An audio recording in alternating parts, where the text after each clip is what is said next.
The Village of Hoffman Estates, along with the Illinois Department of Transportation and the Illinois Tollway, welcomes you to this public meeting regarding the proposed improvement study for the Barrington Road Interchange on the Jane Addams Memorial Tollway, Interstate 90, in northern Cook County.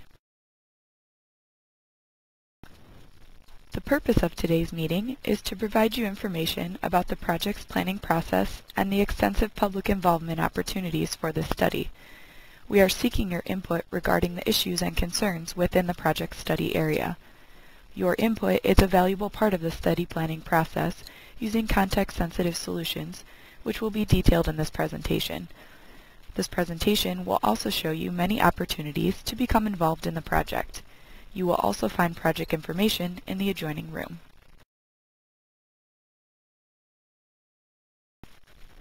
This project is located along the Jane Addams Memorial Tollway, Interstate 90, between the existing Illinois Route 59 Sutton Road Interchange and the Roselle Road Interchange.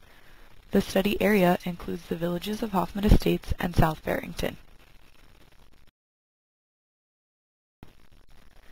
The Village of Hoffman Estates initiated this project to consider additional access from eastbound Interstate 90 and to westbound Interstate 90 for this study area based upon the results of a previous feasibility study. The feasibility study recommended additional access due to the increased population to the west and the elevated travel demands on the roadway network for current and future conditions. Further investigations by the Village of Hoffman Estates identified the need for additional access due to the extended emergency vehicle response times to and from Interstate 90, the restricted access to crash locations along Interstate 90, and the continued economic revitalization of the Barrington Road corridor. Construction on the Northwest Tollway, now referred to as the Jane Addams Memorial Tollway, began in 1956. The tollway was originally designed as a limited access roadway where some interchanges did not have four-way access and egress.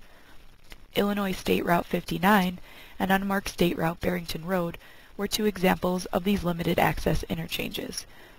In 1956, Illinois Route 59 provided access to and from the west on the Northwest Tollway, while Barrington Road provided access to and from the east. The interchange configuration at Illinois Route 59 was reconstructed in 1990 to provide full access, while Barrington Road remains a limited access interchange. At Barrington Road, access from the east exists to a toll booth and splits into two ramps, one ramp for northbound Barrington Road and another for southbound Barrington Road. Access to the east, however, is achieved via non-tolled ramps, one ramp for northbound Barrington Road and another for southbound Barrington Road.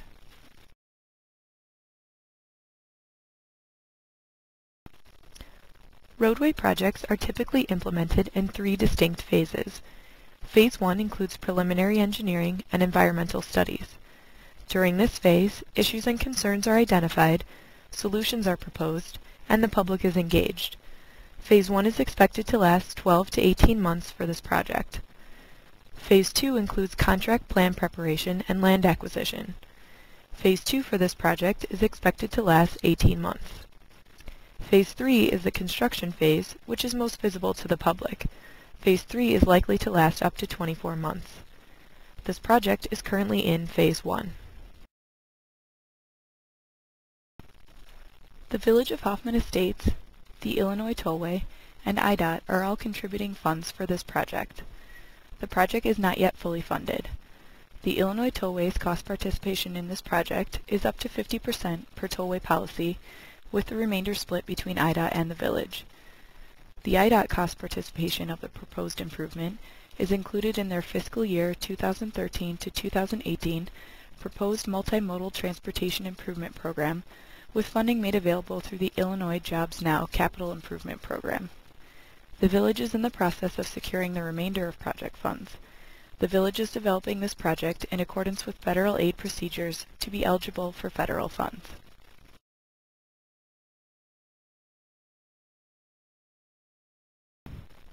As a standalone project, this interchange project is estimated to cost in the range of $50 to $70 million. However, significant cost savings could be realized if the Interchange project is constructed with the Illinois Tollway's Jane Addams Memorial Tollway Widening and Reconstruction Project estimated at $2.37 billion. Therefore, if the interchange is improved, the goal of the participating agencies is to construct the Interchange project in conjunction with the Tollway's Mainline project in 2015 and 2016. Phase 1 and 2 for the Interchange have been scheduled to meet that goal. This timeline illustrates the basic steps of a Phase 1 study. This project is currently in the data collection stage, of which this public meeting is a part. This project will continue into the purpose and need, alternative analysis, and preferred alternative stages before Phase 1 completion. Public involvement will be an important aspect throughout this phase. When planning a roadway project, many elements are considered throughout the development of the project. These elements include roadway, geometrics, and traffic, hydraulics, drainage, and bridge structures, the human and natural environment, stakeholder involvement, and vehicular and pedestrian safety. This data collection stage gathers all necessary information to identify transportation issues and concerns. The types of technical information gathered includes roadway and land use plans, traffic, crash, bicycle, and pedestrian data, population and employment forecasts, and local and regional comprehensive plans. Existing roadway and land use plans will indicate how the land use interacts with the associated roadway network. Traffic, crash, bicycle, and pedestrian data will be used to quantify the performance of the existing system. Population and employment forecasts, along with local and regional comprehensive plans, will be used to project future demands on the existing system. Finally, input is also sought from the stakeholders to blend the project into its surrounding environment and natural conditions. Data collected in the study, including input received from this meeting, will be used to develop the project's problem statement and to perform technical evaluations. The information from the problem statement and technical evaluations will then be used to formulate the project's purpose and need. Finally, the purpose and need will describe the transportation problems which this project will seek to address. Anyone that uses, resides within, or has an interest in the project area is a project stakeholder. These include property owners, residents, business interests, nonprofit organizations, elected officials, regulatory agencies, policy advocates, travelers, and the general public. The role of stakeholders is to advise the project study group on issues related to the design throughout the entire study process. All input from all participants in this process is valued and will be considered. Stakeholder involvement is critical to the success of this project. As part of the overall context-sensitive solutions process, a stakeholder involvement plan, often referred to as SIP, has been developed to outline the framework for stakeholder participation in this study, identify the roles and responsibilities of all participants, and establish the timing for stakeholder activities such as workshops and public meetings. The SIP is a living document continuously evolving with additional information gained from stakeholders throughout the Phase 1 study. Copies of the current version of the SIP is available in the adjoining room or on the project website for your review.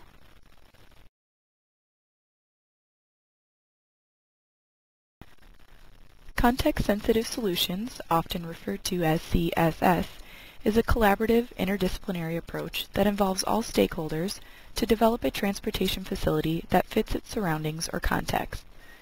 CSS requires balancing many issues and solving multiple problems without detriment to others. CSS provides the opportunity for input from all stakeholders.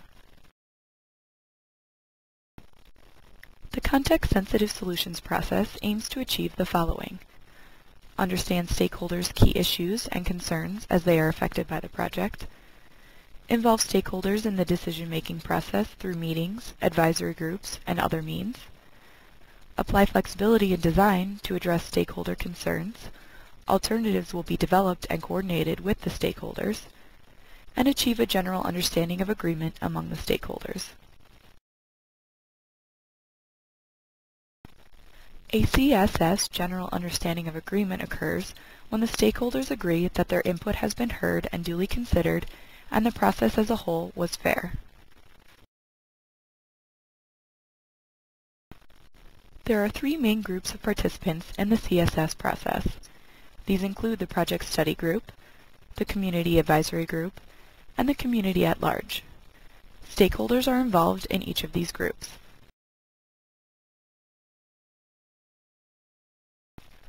The Project Study Group, often referred to as PSG, for this project includes the stakeholders Village of Hoffman Estates, Illinois Tollway, and the Illinois Department of Transportation.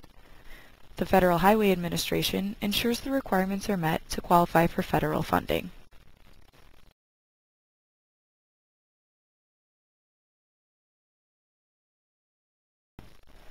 The Community Advisory Group, often referred to as CAG, is comprised of entities directly affected by the study. The CAG provides insight to issues and concerns and identifies potential solutions. The CAG meets in a workshop format several times throughout the Phase 1 study.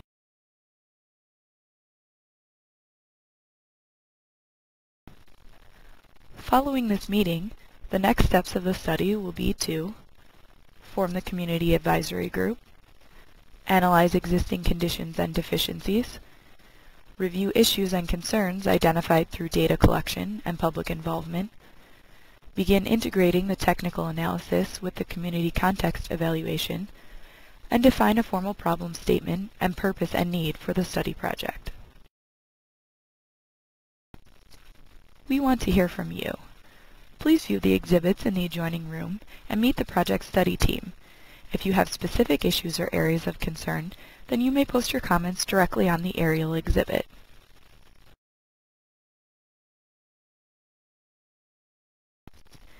If you would like to provide written input from today's meeting, you may complete the comment form and/or fill out a community context audit form, which allows you to rate the importance of specific issues.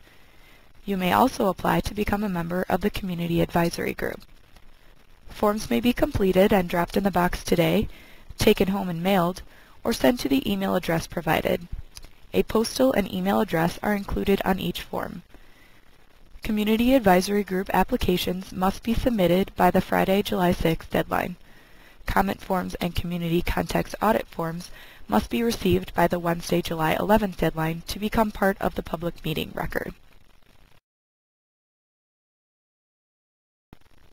Through context-sensitive solutions, the PSG reaches a wide audience through many means of communication.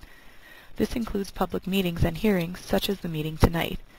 It also involves agency meetings, community advisory group workshops, and small group presentations. The PSG also reaches out to the media and broadcasts to the stakeholders and project websites.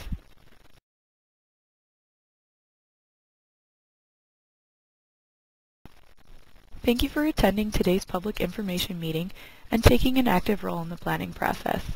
Please continue your visit in the adjoining room. This presentation will begin again in 3 minutes.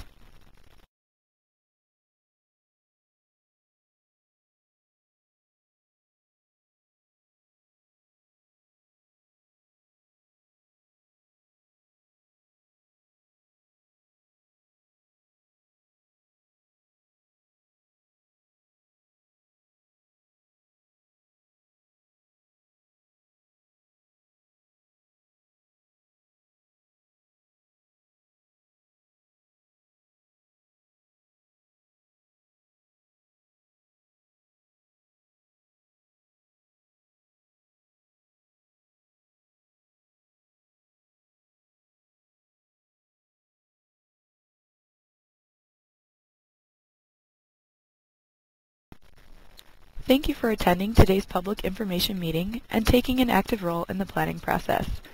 Please continue your visit in the adjoining room. This presentation will begin again in 2 minutes.